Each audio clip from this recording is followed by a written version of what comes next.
All right, welcome back. Episode 15 of Harrison Talks Pod, a show where I talk about basketball, travel, gaming, whatever else I have going on that week. But mostly it's been basketball. I hope you've had a great week. We're recording this on a Tuesday afternoon in sunny Thailand.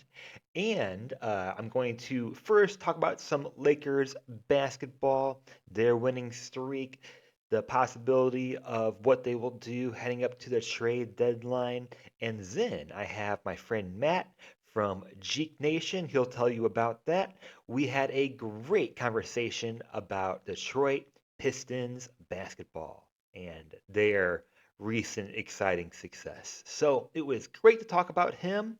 But first, as I mentioned, um, we also talked for about an hour. So let's do one segment before I transition over there. The Lakers have won the past four straight and defeated the Charlotte Hornets last night 112 to 107. They have won six of the last seven games, which means they are now at 26 and 18, good enough for fifth in the West. Surprisingly, where is this? They are 13th in offense, 21st in defense, 18th in net rating. Yet, um, they are fifth in the West, which is super competitive right now. Nothing's changed, right? So they were 22 and 22 at this point last season. They've had they've been very streaky this year. They've had three times this year where they've lost three games in a row. Last night, defeating the Charlotte Hornets, kind of a rough game. LaMelo Ball went down with an ankle injury. Hopefully he's okay. Any Ball brother and ankles, it's always worrisome, isn't it? Anthony Davis, 42 points, 23 rebounds in this game. 23 rebounds is his third highest of his career, one being last year, 25 rebounds, and then in 2019, he had one at 26. LeBron had 22 points, 7 rebounds, 8 assists. Did have 5 turnovers, is averaging 3.9 turnovers in the same span of 7 games. Uh, has lots of usage, is definitely moving the ball around, but his turnover average is a bit high for his usual, I'll say. Reeves had 17 points, 5 rebounds, 6 assists on 5 of 14 from shooting. Overall, as a team, they shot poorly from three, going 6 from 28, but they shot a low volume. Overall, they shot 49% from the field. So, overall, from both ends, really not the cleanest game. Should have been better. Hopefully, LaMelo is okay, but a win is a win for the Lakers, especially during this streak heading up into the All-Star break in the middle of the season. Dorian Finney-Smith with a very nasty poster on Miles Bridges. Hey, it's great to see him on any kind of team that is going to be in the playoffs. To me, this is Anthony Davis's best season by far since 2019-2020, and it's having a very similar season to that as well. A lot of things that happened after that championship year, trying to have him at the five, um, him wanting to be more of an outside shooter or a turnaround shooter. That's kind of all evened out now. It's kind of all gone away. I think sometimes we forget the dominance of Anthony Davis, especially on the defensive end. And it seems like a lot of those bad habits of not being assertive when you most want him to be, or most have been gone this season. So very similar to 2019-2020, of course, won the championship that year. Bubble season ended sixth in MVP. If I had to make a list right now, He would probably be sixth or seventh in MVP right now based on his season and how well he's played over the span of these 6 wins in 7 games. He's averaging 26.3 points, 12.1 rebounds, 3.4 assists, 2.2 blocks, 1.3 steals. In the 7 game span, he's averaging 28.4 points, so slightly above. LeBron continues to have solid performances um, in the same span, has played every game, close to the season average, and in the 7 game span has averaged 9.6 assists per game. Yeah, almost averaging a double double as a 40-year-old. Great to see Jared Vanderbilt back on the floor. Has played 2 games now, about 22, 24 minutes, I believe. Uh, Not doing too much, but uh, after almost exactly a year, great to see him back on the floor. And with 2 months to go, hopefully he's just ready and just 100% healthy for the playoffs. Great to see what kinds of rotations they can do having a healthy Jared Vanderbilt along with having Dorian Finney-Smith. This is certainly a team, uh, and we'll talk about trades at the very end of this segment. Uh, Definitely can give Rob Pelinka some credit on on this, of course, on the Dorian Finney-Smith trade. And now that Jared Vanderbilt's back, it just gives the Lakers lots of options in their front court, in their back court. Can't wait to see what JJ Redick does with all of that. With Jared Vanderbilt being back, Hashimura has missed last 2 games. He is day to day with calf soreness, I believe. Was playing very well leading up to that. Gabe Vincent, same thing, has missed the last game and is also day to day. Hey, this Lakers team has some some nice depth to it. So, what needs to change? This is the 28th, right? So we have a little more than a week before the trade deadline. I well, I'll say it later, but I think we're going to have kind of a light trade deadline season with the new CBA, with the players available, with the contracts that are expiring. I think there's just going to be a lack of options, even though there's so many big players that we might like to see get moved around and traded.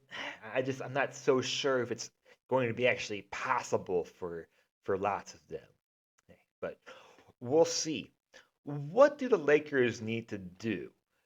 Uh, I'm not a doomer. I've been seeing these articles around like I do every season, like, oh, if Rob Pelinka doesn't do something, that means that LeBron could force a trade. I've been done with that for at least the past 2, 3 years, or just basically LeBron has never done that in the past. Has done other things, sure. But the media has been talking a lot about the fact that Anthony Davis has come out and said he prefers playing the four. But we've known that for a while. He started playing center in 2021, and he was never uh, as comfortable with it. Of course, we always hear about how in high school he grew up playing point guard, and then he grew a lot. Of course, you want him at the four. You want to be able to option him at the five when you can play smaller, maybe more stretchier lineups.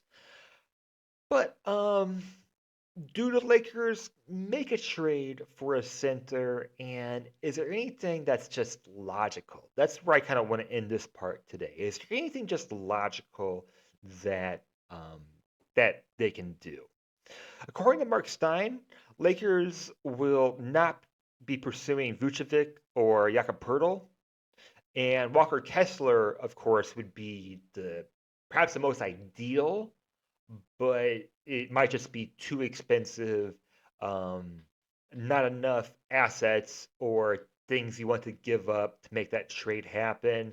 Walker Kessler, amazing, of course, on his first of two team options, making less than $5 million next season. So of course he's going to be expensive. We look at Jakob Poeltl, we look at Vucevic. Of course, you want reliability. You want people who are going to not get injured a lot.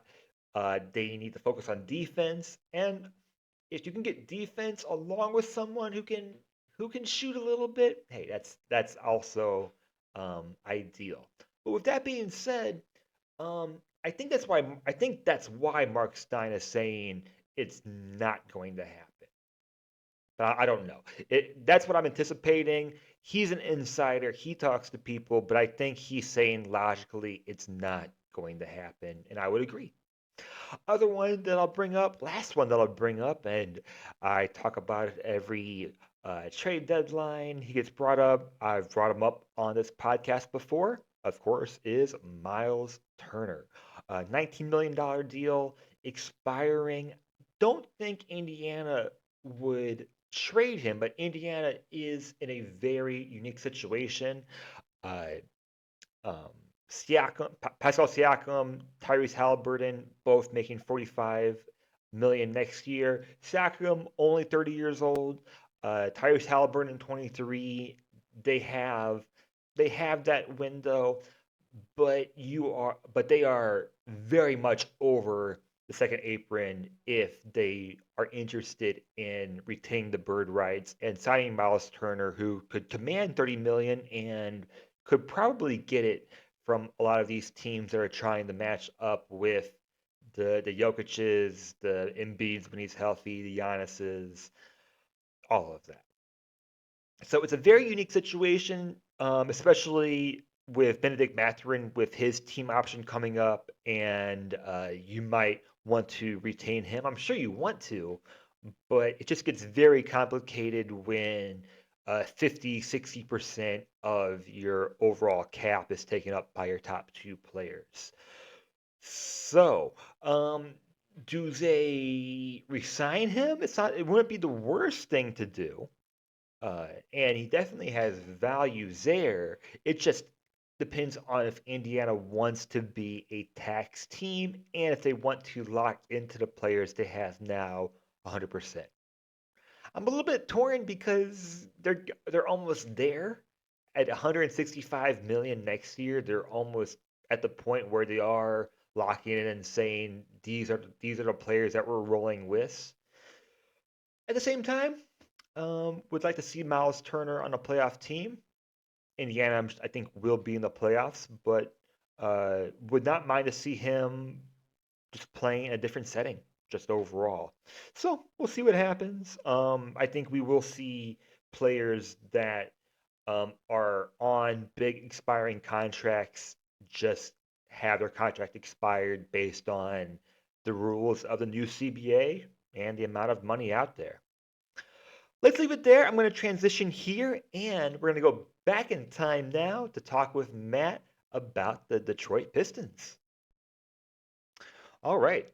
And we are back. And I say we're back, but recording out of order. It is a Saturday night here in Thailand and a Saturday morning, rather, in America. I am joined by my friend and one of the hosts of Jeek Nation, Matt. Matt, how are you doing today?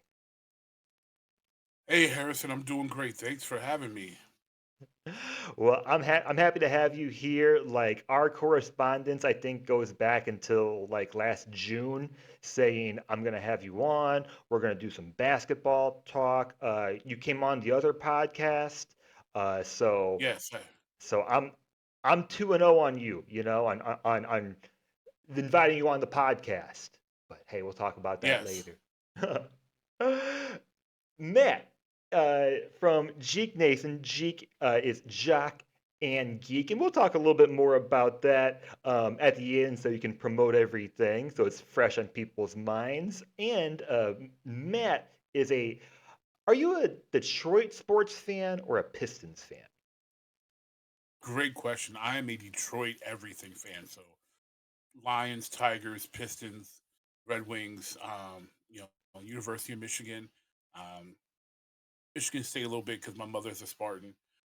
But yeah, I'm Detroit everything. Detroit Shock when they existed in the WNBA. I'm a Detroit fan. Period. That's But my awesome. first my set my biggest my favorite team of all the Detroit teams is the Pistons. We are here to talk about the Pistons, but you want to give me your quick Lions take before we move on? I'm sad, and this one hurts the most ever because for once we actually had legit hope. So this one stings a lot. That game was wild. You know, I knew we were going to have. I knew we could win if we just could keep Washington to either getting us a couple stops here and there or having them settle for field goals instead of touchdowns. Our defense struggled against mobile quarterbacks, so I knew, I knew we were going to have a tough time keeping them from scoring. But if we could, trade 7 for 3, and as long as our offense did its job and got down the field and put points on the board, we could win. But when Jared Goff is fumbling in the red zone, throwing interceptions, throwing pick sixes, um, you know, you can't turn the ball over and win playoff games. Ultimately, that was it. I mean, there was turnover in the red zone. We marched, we got 7 points to open the game. They got 3. We marched right back down the field in position to score another 7 points. Fumble. That turns into points for them. Next, possession, we score. Next possession, they score. Next possession for us, we throw a pick six. It's like you turn the ball over and you're going to put points on the board for the other team. And that's old news for playoff football. Like you're not going to win, especially in the NFL. You turn the ball over, you're not going to win. And you know, it's like I said, it stings the most because before we were like, hey, we made the playoffs. But now it's like we were legitimately looked at as a Super Bowl contender and to fall short at the divisional side, it stings a lot. I consider you guys to be ahead of schedule, but I'm not much of an NFL guy. Uh, I am a Jared Goff guy. I do think Jared Goff, he wins one Super Bowl, he's in the Hall of Fame. I think he wins one because he's broken a couple records. NFL, he had a perfect QBR this year. He's had some great performances, but as he said, if he's not performing, that's what happens. You know, Goff, you want to believe in your quarterback. But as big of a fan as I am, I also pride myself as being very objective. And I'm able to analyze teams objectively, regardless if I love them or hate them. And objectively, Jared Goff is a talented quarterback. Objectively, he's not a big game quarterback. And his penchant for falling short has manifested itself time and time and time again. He's not, and I don't think he's a Hall of Famer if he wins Super Bowl. Conversely, Matt Stafford, who was our quarterback, it was if Matt Stafford wins a Super Bowl, he's in the Hall of Fame. He won a Super Bowl with the Rams. He undeniably has a Hall of Fame resume. Jared Goff has a above average to very good resume. Played in a Super Bowl, won playoff games, has thrown a lot of touchdowns, has a lot of yards, but he's in the Hall of Very Good. He's not Hall of Fame level. Even if he wins one, it's still like because if he wins one, honestly, it's probably not going to be because of him. It will probably be because he's quarterbacking a team with a great defense, or that's able to make up for shortcomings. And kind of like the Trent Dilfer, Brad Johnson type of Super Bowl wins, where the team was defense based and you know not really focused on the offense. 2000 Baltimore Ravens. Like Yeah. that type of scenario there. Um, I don't know what we're going to do as Lions. We just pay the men a lot of money, and honestly, there's really not any better options out there on the market for quarterbacks. So we're kind of where we are with Goff, and we just have to see where we can improve. um, make it even easier for him to do his job and you know get us over the hump. And hopefully next year we don't have 16 guys on injured reserve because that is also a big part. We so many injuries, especially defensively, that it's really hard to stop other teams. Well, we move on, and we'll see. We'll see if the Commanders can you know pull out another win or not. Can't believe it.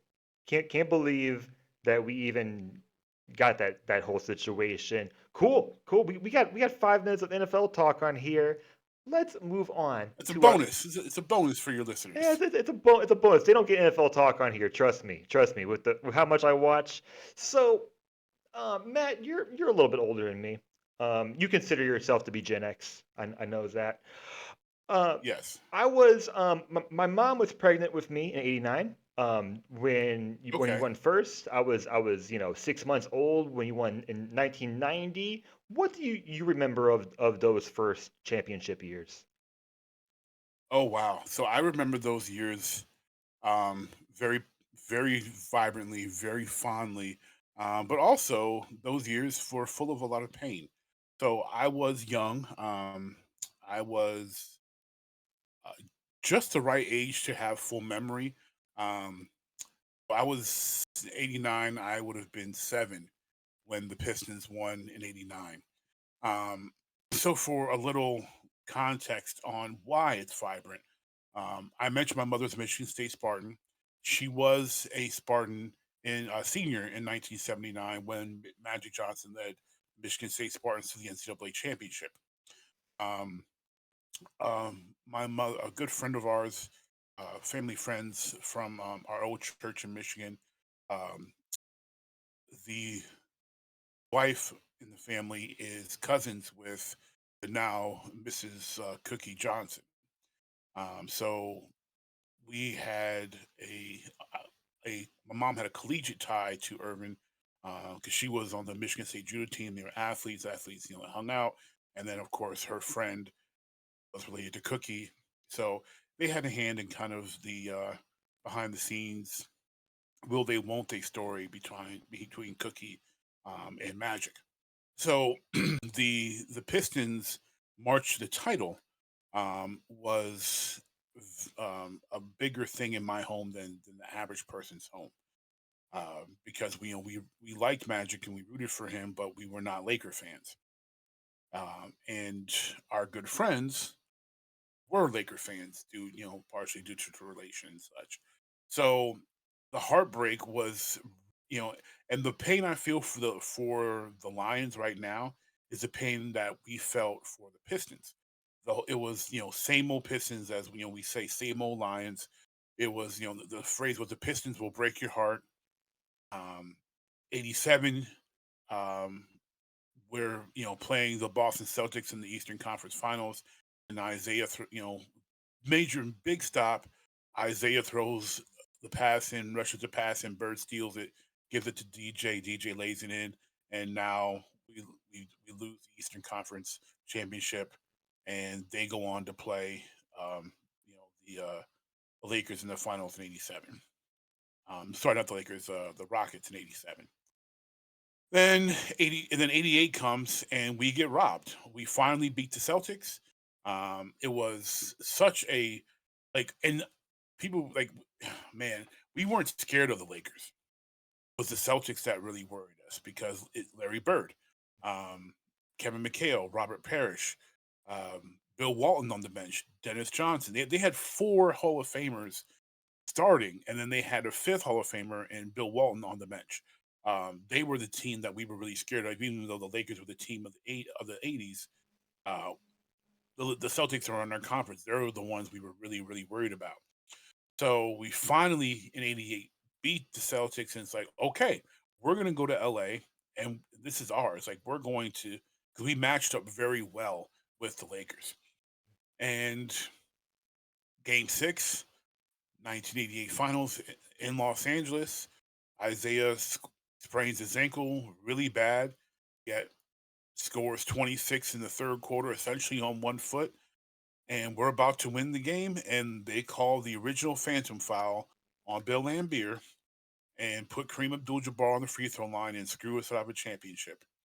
Um, and then we lose Game 7 because Isaiah is essentially playing on one foot again, but this time the entire game, and we still got robbed at the end. But that's a whole nother, um, topic because of poor officiating and fans storming the court, which should have resulted in a technical foul because time hadn't expired and all sorts of things that we got robbed. We got robbed in 88. 89, we finally get over the hump. We sweep the Lakers, and it was it was wonderful. Um, it was it felt really really good, um, because this is the height of the Bad Boys era. Um, like a good pro wrestling story, we were painted to be the villains. We wore the black hat. We wore it proudly. Um, Again, since you weren't even I don't even think. By that time you were a twinkle in your daddy's eye because your mom was pregnant with you, so you were kind of there. Mhm. But you know, we were we were the villains, and we embraced that role. You're too young to remember that the Oakland Raiders had the NFL's reputation of being their bad boys, Mhm. and the Pistons had kind of teamed up with the Oakland Raiders, and were the Raiders of the NFL. The Raiders had sent Raiders jerseys to Piston players.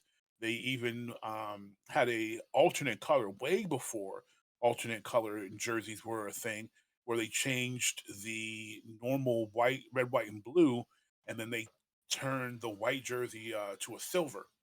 It was like like off white silver, and then the red and blue, because of the connection with the Oakland Raiders. So it was a really cool time.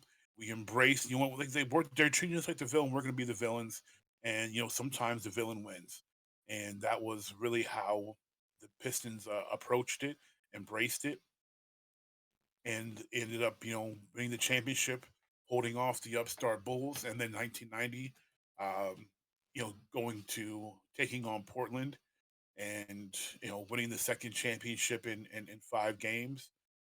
It was a fantastic and glorious time to be a Piston fan. Um, we believe we really repeated because they robbed us in '88, and we believe that we could have repeated, or won again in '91 had Isaiah not broken his wrist earlier in the season and missed most of the season. Um, the Bulls were fantastic at that point, but we weren't exactly at full strength either. That's part of the game that happens. A lot of times teams aren't at full strength, but we believe it wouldn't have been a sweep, at least in '91, had Isaiah been completely healthy and not missed so much of the season. I learned that I learned today that Bill Lambier leads Pistons all time in win shares. And win shares is not, it's like a sabermetric that I don't really understand, but it does involve offense and defense.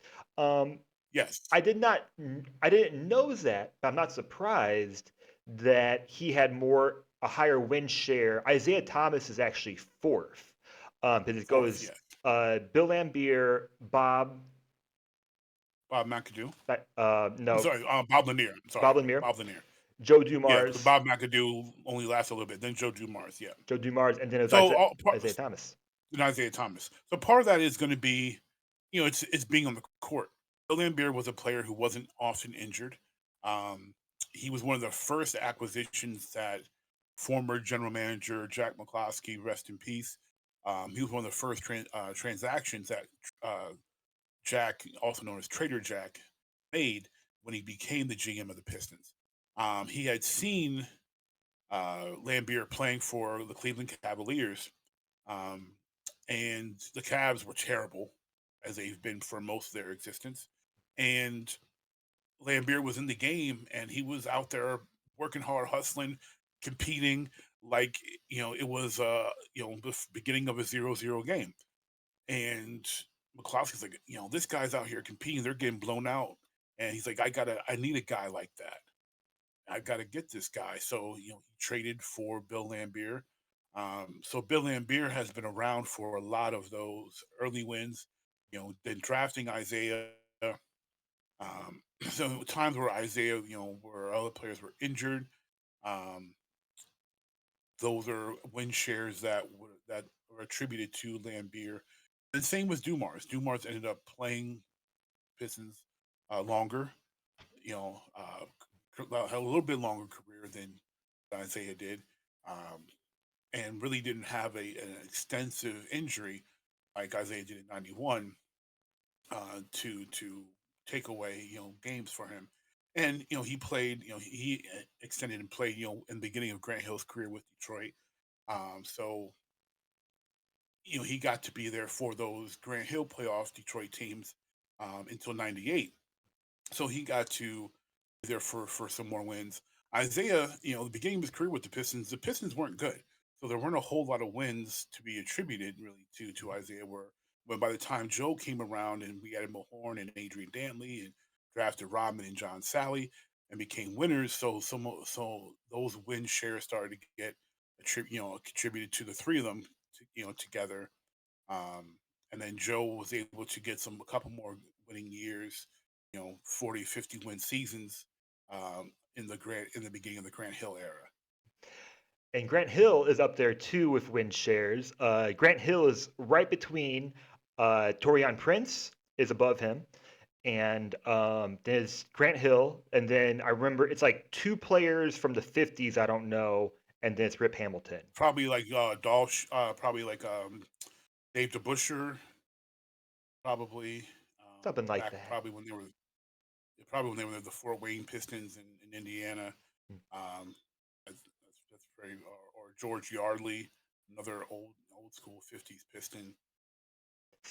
So you think '80s Pistons championship hardship? Of course, you got 2004. You got a lot of more hardship. You lead up to now. Is there any is there anything that is consistent within the Detroit organization, whether it's play style, playing culture, fans? Is there anything that has remained the same throughout your fandom? Yes. Oh yeah. All three championship teams, 89, 90, 2004. Um, one thing that they have in common is those are the only those are some of the I would say probably the only three championships. Maybe it's tough because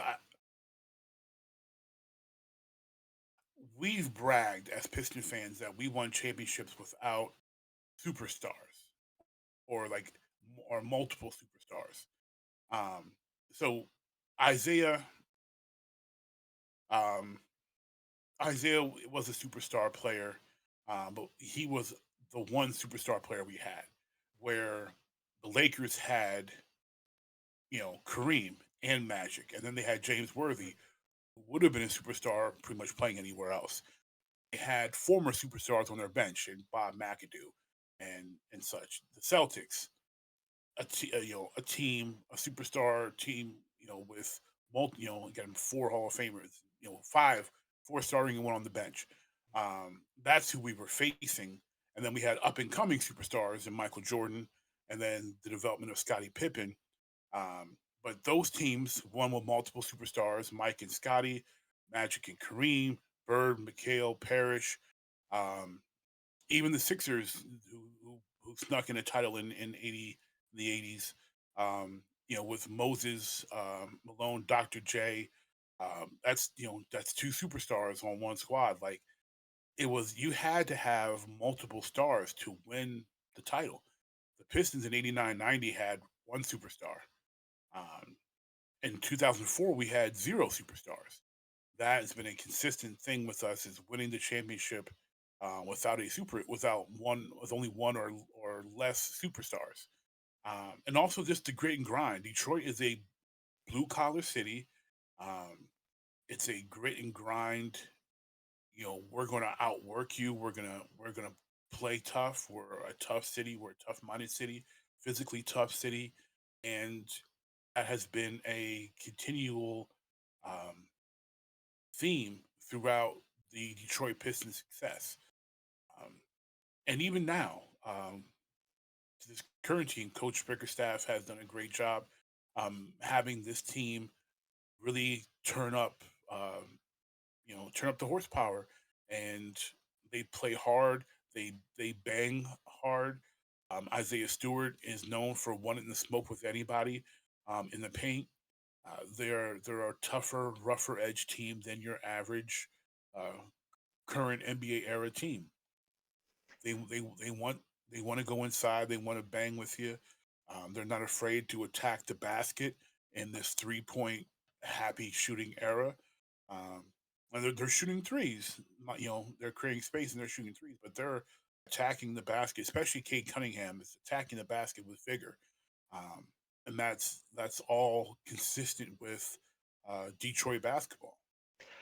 From the outside looking in, I would agree completely. That's what it seems like. It seems like the the true grit and grind. I know that was, we call it the Grizzlies, but it's kind of funny thinking about how the Grizzlies were the we poke bears, and that must drive you crazy sometimes when you have teams that are acting tough but and are front running and No, yeah. honestly, it didn't bother me at all, and because honestly, it's flattery, it's imitation, and imitation is the greatest form of flattery. So it didn't bother me in the slightest to see the Memphis Grizzlies because at the time I believe Coach Hollins was coaching the Grizzlies. Um, I'm pretty sure he was at that point. 22, I don't Um, remember. I'm gonna take a quick glance.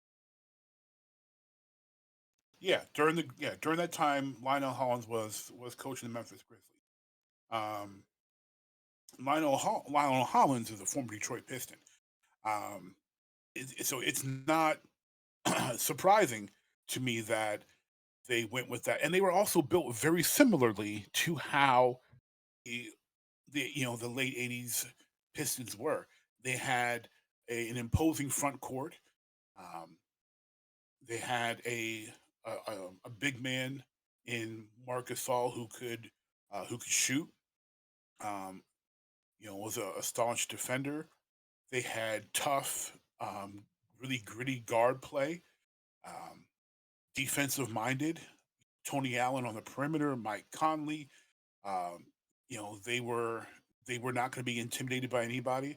They wanted to smoke with anybody. Zach Randolph, and they were a definitely a very modern age Detroit Pistons style team, and multiple teams tried to emulate that style. Um, just after the Bad Boys were broken apart, the New York Knicks looked at what the Bad Boys did and said, you know, we've got more basketball talent on our teams. Patrick Ewing and Charles Oakley and Anthony Mason and John Starks, and we're going to add Derek Harper, and we're going to add Charles Smith, and we're going to do what the Pistons did to the Bulls. Um, Michael comes in the hole. We're going to hammer him. We're going to make his life absolute hell. Um, you know, Pat Riley was like, yeah, I'm just going to have my team do what Chuck Daly had the Pistons do Right. to knock off Chicago. They came close. They were really close. Um, you know, Right. I know Nick drives Knicks fans nuts that they weren't able to do it, but they were emulating those same Pistons teams. Um, a lot of teams that have been successful have taken a similar Tyler and taken things from that '89 team in particular. In my opinion, that '89 team is one of the 10 best NBA championship teams to ever do it. I think they match up well with any other top 10 team in history. If they played a 7 game series, it's going to be really hard for those teams to beat that '89 Piston team. Absolutely. Yeah, and I like the Grizzlies comparison because like Zach Randolph would have fit in on the Pistons, perfectly. Like Zebo, Oh yeah. yeah, like him and like actually him and probably Isaiah Stewart have more in common than I'm kind of thinking about it right now. You mentioned 2004, and we got to get to today, but 2004, I just want to mention because if anyone if anyone's like younger or they want to learn the history, you have to go back and look at what kind of anomaly 2004 is. And just a couple numbers for you. They were 18th in offense, which is by far the lowest offense of any championship team of this millennia. And they Oh were, yeah, of course, second in defense, but more of an anomaly. They were second in net rating, which just goes to show like how good their defense was during that time. No player on that championship team averaged more than 17.6 points per game. Only four right. players were in double figures. And you're just Yep. like, you kind of, the only comparison I, And not high either. Like yeah. Rip leading scorer, Chauncey, um, Sheed and Tayshawn. And Tayshawn was like maybe 12 a game. It really wasn't very high Mhm. points per Right. game either. Right. Ben Wallace, MVP candidate, got a few votes. I believe second for Defensive Player of the Year. Perhaps could have won it that year. A name that I forgot, and I want you to throw out a couple also. Where is it? Your you Oh, had a s- I know that whole roster. So you had a what was it? A six man of the year, Corliss Corliss Williamson. Williamson, Corliss Big Williamson. Nasty, Yeah. Corliss Big Nasty Williamson. So that '04 team, I tell you what, that '04 team is. You are right when you say it's an anomaly, um, because that '04 team was constructed, and it's such a deep team. One thing that people don't when they talk about the '04 Pistons that they don't really talk about or realize or forget because of time is how deep of a roster the '04 team was. Um, so to put it in context for those who are too young or don't maybe remember, in 2003, the 2003 season, the Pistons lost. They were swept in the conference finals against the New Jersey Nets, who went on to play the Spurs in the finals. We were good. We just we weren't able to get over that hump. We started off the next year with a lot of hope that we were going to, really ascend, and we weren't actually ascending. We went down. We were not playing as well. Um, some people attributed that to coaching. Who Rick Carlisle was our coach at the time, um, but something was off. We didn't have the same fervor defensively. The intensity was low, um, and despite looking like we should be better, we were not playing well. Um, and of course, in between, the '03 and '04 seasons, we had the infamous 2003 NBA draft, which resulted in the number one pick, LeBron James, number two pick to Detroit, Darko Milicic, and then the number three pick of Carmelo Anthony to the Denver Nuggets. Um, if you're listening to this and you have no idea who Darko Milicic is, there's a reason you don't know who Darko Milicic is because he did not work out. And the Pistons should have picked almost any other player. Uh, um, but the the Pistons, something was missing, and we really did not start to really hit a groove. And one of the reasons why we were number two defensively, not number one, is because we didn't really start to hit that groove until we made a key trade right before the trade deadline to acquire Rasheed Wallace. And we required Rasheed Wallace and Mike James via trade with the Atlanta Hawks, and I think another team was involved in that trade as well. But what that trade did was it gave us a inside out presence offensively as well as added defensively, taking a lot of the pressure off of Ben Wallace defensively as our primary rim protector and front court defender. Before then, you mentioned Corliss. Corliss, a really good player, spent most of his good years with the Kings. But Corliss was a off the bench at this point in his career, an off the bench instant offense type of scorer, almost a low post Vinny Johnson for us. He could get in the game and he could put up buckets, and you weren't stopping him. He was a bull. Um, he got in that post and 6'5", big nasty would just take it straight to the rim and get his points, and there was nothing defense could do about it. But adding Rashid added defensive length and help. He was a 3-point shooter, so he stretched the defense out offensively, and he had great post game, which we did not have a post game in with Ben Wallace because Ben Wallace could shoot to save his life, unfortunately. So that really added a big impact defensively and offensively. And when we got Rashid, the defensive intensity that we were accustomed to spiked. And then we went on a run where I think it was 12 games in a row, held opponents to under 80 points. It's like teams were averaging 75 points against the Pistons. Um, and see the defensive dominance just started clamps on everybody, and there was nothing opposing teams could do. Um, but like I said, that team was very deep because not only did you have Corliss Williamson coming off the bench offensively, you had future All Star Mehmet Okur coming off the bench, and Okur got his All Star nod playing for the Utah Jazz along with Carlos Boozer and Darren Williams. But Memo was a you know offensive European guy, but very talented offensively and um, was a very helpful part offensively when we would go through droughts on offense. Okur and also Corliss could come in and get us buckets. They weren't as effective defensively, but when we needed a spark offensively, they were very talented scorers who could come in and still hold their own defensively.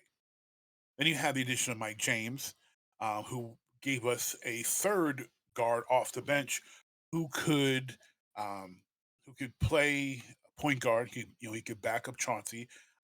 Excellent defensively, and was the offensively skilled enough to also be highly effective part of the team.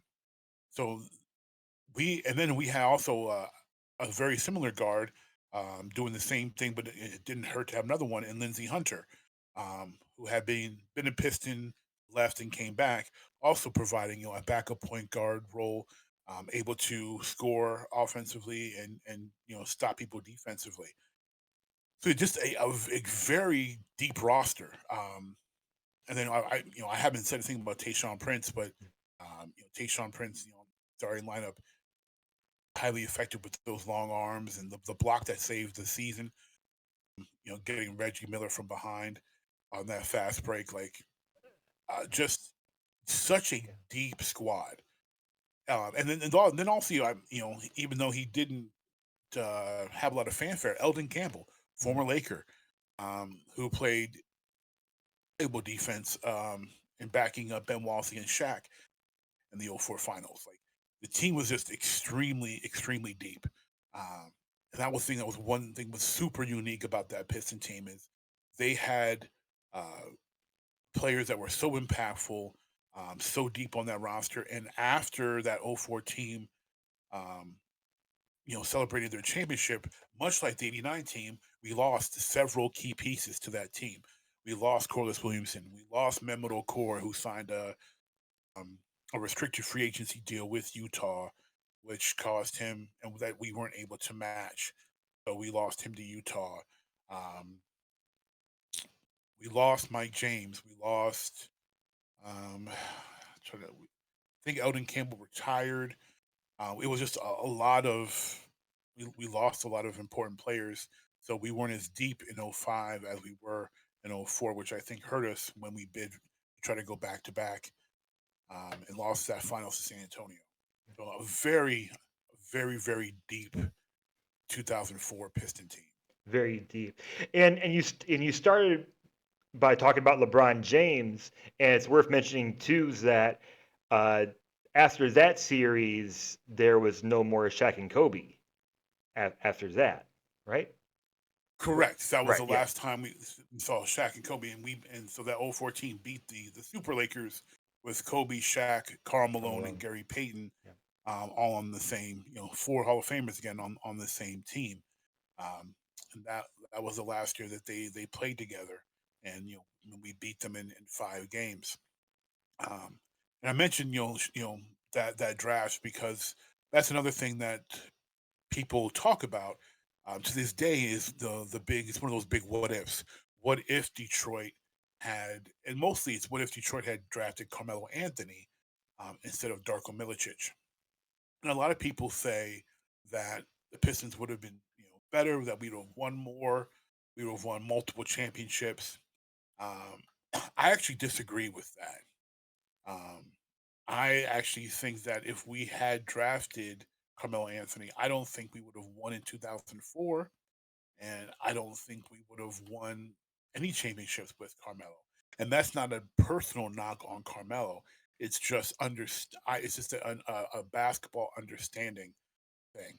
Um, and that's because of a lot of factors. One, the coaching factor, and Larry Brown, not known for starting rookies or uh, giving rookies a lot of playing time, especially people who don't play much defense. And Carmelo Anthony is not known for his defensive prowess. Um, he's not known for putting in a lot of defensive effort. And that's not Right. to say that he didn't do it. 'Cause there were times, especially in Denver, where he put in some defensive effort. But that was more because he was the number one player on his team. Where if he's in a supporting role, he's not going to be putting in that. Time showed he was not going to put in that same level of defensive effort. So um, him not being the feature guy and the way Larry Brown coached rookies and treated rookies would not have really been a great fit for Carmelo in Detroit. Also, if Melo is playing well enough where he's averaging, let's say, 18 a game, it's unlikely then that we make the trade for Rasheed Wallace. Because it's not like we started the season with him. Like it's not like he was already on the roster. We made a mid-season acquisition for him, and that's partially because Darko was not panning out to what they hoped he would be. People were hoping because he was this 7-foot unicorn that could dribble, and kind of what people hoped that Porzingis would be. Right. Very similar to Porzingis in body type, athleticism. But he was a 17-year-old kid uh, Don't remember. from Europe, Yeah. from Eastern Europe, who you know was going into a country he didn't know, a city with a culture completely different from what he is accustomed to, playing a different style of basketball that he was accustomed to, and the style of basketball that we played and the style of basketball that Larry Brown coached was not conducive for his skill set. Um, and he also really we found out later on throughout his career and such, we found out he really didn't love basketball. And most great players are players who love basketball. Yeah. It really wasn't. He really didn't love the game. um, so the Pistons, personally at the time I didn't, and before I knew any of this I didn't think that we should have drafted um, Darko. My thought is either draft the best available player talent wise, whether you think you can use them or not, and if you can use them, you trade them for pieces that that will fit your team, or if there's a much better fit that's close in talent, then you draft that person.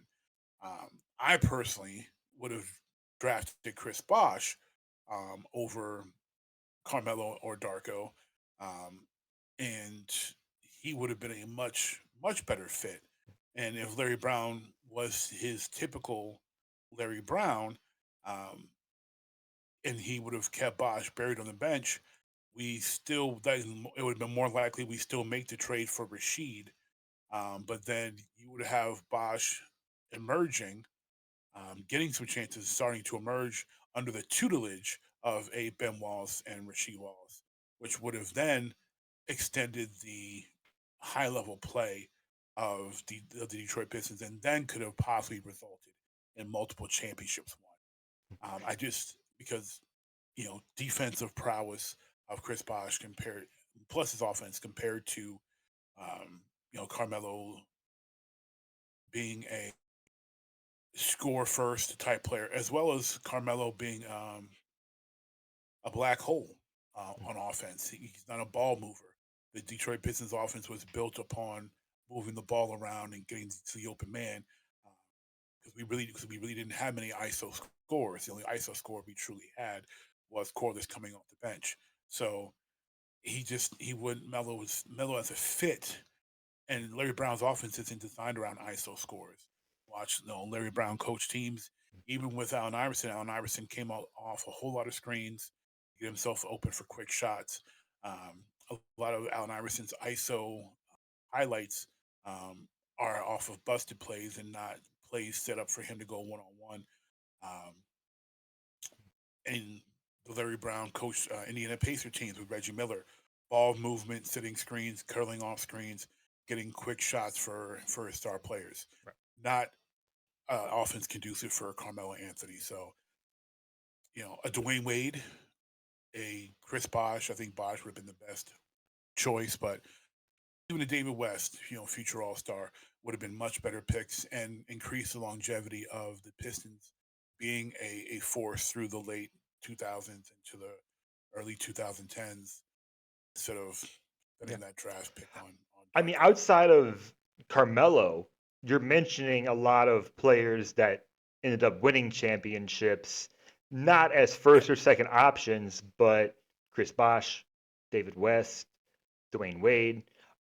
So I Oh, mean, Dwayne Wade was first option. well, sorry. 2006, Yeah, 2006, Dwayne Wade first option. 2006. Um, everyone else, forget the last one. Yeah. All the rest Yeah. of them, all the rest of All the them other ones you are 100% all, correct. Yes. all the rest of them work. And if you're a listener who's a newer basketball fan, do a Darko Milicic deep dive. He's a farmer.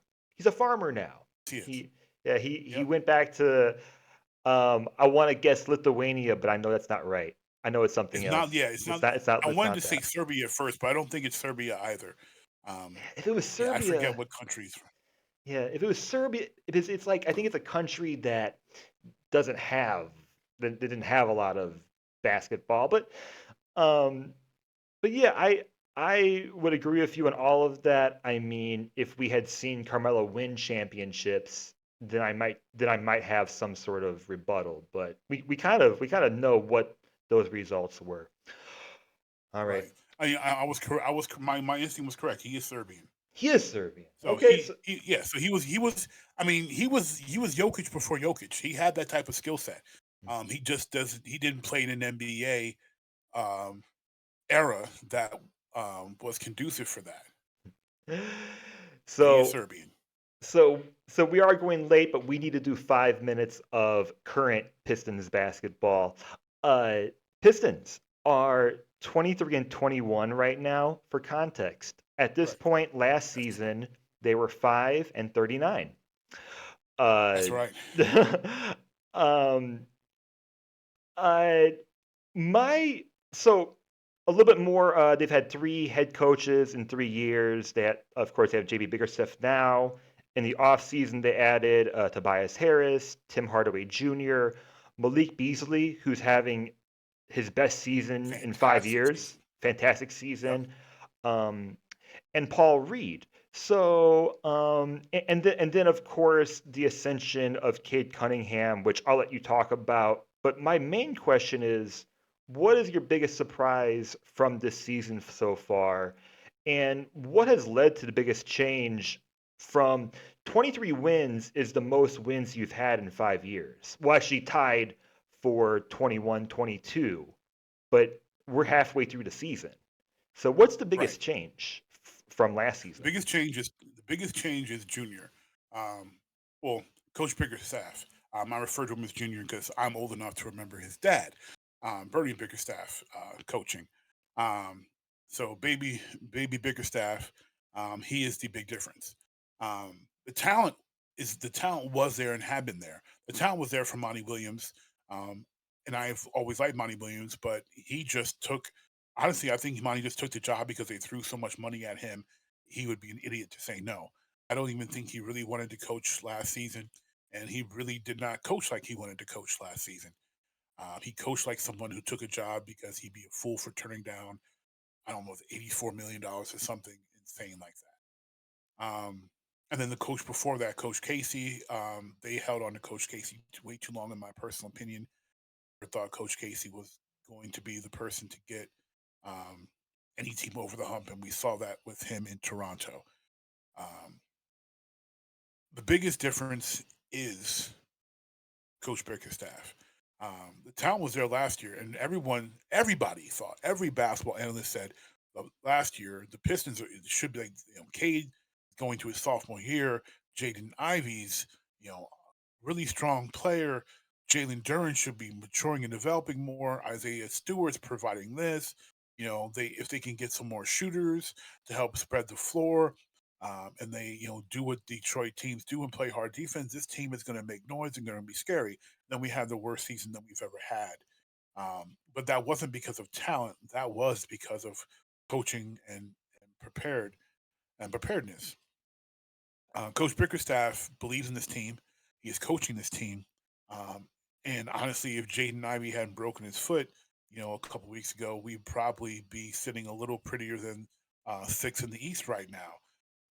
And the league's probably lucky that we lost Jaden Ivey because the way we're playing, they're not going to want to face us come playoff time. We're a very balanced team, getting the most out of a Tobias Harris, which in his second run with the Pistons. Um, Tim Hardaway Jr. Played for the Michigan Wolverines, very comfortable in Michigan. A streaky 3-point shooter that is great, and as you mentioned, Malik Beasley playing out of his mind, best season of his career, and then Cade Cunningham showing that he is um, top 2 3 point guard in the conference, top 5 point guard in the league, and and doing things that we haven't seen um, a guard do for the Pistons since Isaiah Thomas. So things are looking really, really, really well for the Detroit Pistons, and everything is pointing upwards right now. Yeah, Cade Cunningham, I've always been a believer. He's someone who the past few years is a player that friends will come to me and say, like, is this guy actually good? I mean, he puts up good numbers on a bad team. And I say, I think he's really, really good. And I think the Jalen Green comparisons are going to stop. He's Oh yeah. uh, Kate Cunningham is averaging 9.7 assists per game, where Jalen Green is averaging 2.4. Um, and Well, different type of players. yeah, Cade's got the ball in his hands all the time, where Jalen doesn't. Um, but to your point, to your friend saying, like, oh, he just puts up points on a bad team. Cade Cunningham is the type. He's going to average like 20 and 10, whether he's on a bad team or a good team, because he's a good player. His 20 and 10 will translate to wins when the rest of the team is doing what they're supposed to be doing, and they're being coached, and the coach's philosophy is being implemented through Cade and through the rest of the team. So he can get numbers on a bad team, and he can get those same numbers playing on a really good team. He could go to a team. He's the type of player that you can put him on a team of all stars. He's going to get the same numbers he got. Those players are actually going to look better. And this is not to overhype him. This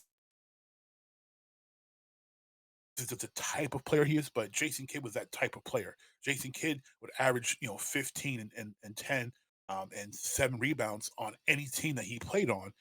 But that same 15, 10, and 7 could be for a 30-win team if they're not playing hard, or doing what they're supposed to be doing. Um, when he or compared to him going to like the New Jersey Nets, putting up those same numbers, and that team goes from worst in the NBA to the NBA Finals. Different coach, different effort level, different team philosophy being, um, you know, presented by the coach. But he comes in and he puts his part in, and that team ascends. Cade's that type of player where he's going to get his no matter what, and he can really help elevate a team. But he's still going to get his when he's on a bad team. Um, yeah. and if he's not an All Star this year, it's a robbery. It's a robbery. He is. Um, I'm not in the odds, but he is ninth in MVP odds at this point. But just take that with however you want. Usually, the top Right. five in MVP odds are usually the top five best players. I think he is um, easily, easily an All Star this year. But like we have All Star starters that should be on the bench. We have like Steph, LeBron, things like that. Um, it That's gets that's popularity. That's popularity. It's It fan voted popularity. Yeah, but I think it gets better for Cade. Cade is playing on a team that doesn't necessarily focus around the three ball, not like a team like the Celtics that shoot like 63s a game. He Right. is. I mentioned his offensive stats are almost career highs just across the board. He's shooting 37% from three on 6.2 attempts. If Correct. if you bump those numbers up 40% for 8 attempts, he's a 30 point per game scorer. Um, like easily. He could easily have a 30 and 10 year. And I can't He believe he he he yeah. he could, but honestly, some players like Cade, you don't want shooting too much, just because it takes away from if you're trying to defend a player like Cade. One thing that's so like, and what happened like last year with Monty is so much of the offense was going through Cade, and he was taking so many shots. It became easier for defenses to play him because you knew he was going to shoot first and distribute second. When a player like Cade, who is very prolific at doing both, if you don't know what he's going to do, it makes it harder for you as a defensive player to play him. If you're playing for the shot first, you're able to get closer to him, play more pressure on him. You don't give him much space. But if you're playing him because you're trying to prevent the drive, you're trying to keep him from having clear passing lanes to try to get to Jalen Duren or Isaiah Stewart or Beasley or in Hardaway in the wings, you have to play more honestly. You can't play towards try to make him go to his, if you're trying to make him go left and you want him to shoot, because because he's good at going to his right. If you're trying to make him go left and go to the center of the court, where some of his jump shooting isn't as strongest, then you can do that when you know he's going to be shooting first. But if you know he's going to be playing his type of game, which is a very balanced game, now you have to play more honestly. You got to give him more space where he can shoot those threes at that higher percentage because you have to back off and give him space to prevent the drive. Um, if he's scoring more, then you're able to cheat a bit. You can take advantage of that because then he's can be streaky as a shooter. So if he's streaking and he's shooting poorly, then that's going to continue on, and things are going to get easier for you playing the Pistons. But if he's around where he is, and honestly, if his scoring increases, I would like his scoring to increase more coming from the free throw line than coming from shooting threes or free throw line or layups. It's like if he's getting 4 more points coming out of one more layup a game and two Mhm. more free throws, that's perfect because he's getting to the line. He's drawing fouls. He's putting the defense in foul trouble. He's keeping them honest, and he's still shooting a high percentage, from deep. And 37% from three is nothing to sneeze at. Right. Um, but that keeps the defense honest, and since he's the catalyst of the offense, you want that defense to not know what's going on. You want them on their heels for everything, guarding him against the drive, guarding him on the pass, guarding him trying to keep him from shooting over top. You have to play honest. You can't cheat. You can't hedge. You can't jump on the pick and roll. He's going to split it. If you go under, he's going to shoot it. Like you have to play him honestly. Mhm. And if you don't have to play him honestly, then you can try to scheme around that, and that makes your job easier. So I would if I want him averaging more points at that 30, give it to me at the free throw line or at the rim. I wouldn't want him shooting more long shots because that is not as conducive to his game. 'Cause even if he gets to the rim and misses, he's quick enough and tall enough to be able, get his own rebound, pull it out, cut it, swing it to a cutter coming down the lane. he can do more than that than shooting a three, an extra three or two, having long rebounds, go with the defense, and then they've got fast breaks. And honestly, he's smart enough to know that it was better for him to get to the basket um, for an easy layups or draw fouls than this to shoot another three. All good points. And we've gone way over, but I want to know last part That's fun. today. Yeah, I want to know last part today. Uh, Pistons are currently in sixth, which means sixth would be out of the play-in. 2 weeks until the deadline. One thing I did see today, Jake Fisher from Bleacher Report has shot down the idea of Brandon Ingram to the Pistons, which I agree with 100%. I want to see Brandon Ingram on another team, but not the Pistons. Contract Same. year, way too injured, but get him off the Pelicans is what I'm trying to say. Do you think Pistons make any moves before the deadline? I don't think we make any moves, but if we make a move, um, like the thing is like, who do you get if you make a move? What are you giving up? Um, Honestly, there's not a lot I would really want to give up right now.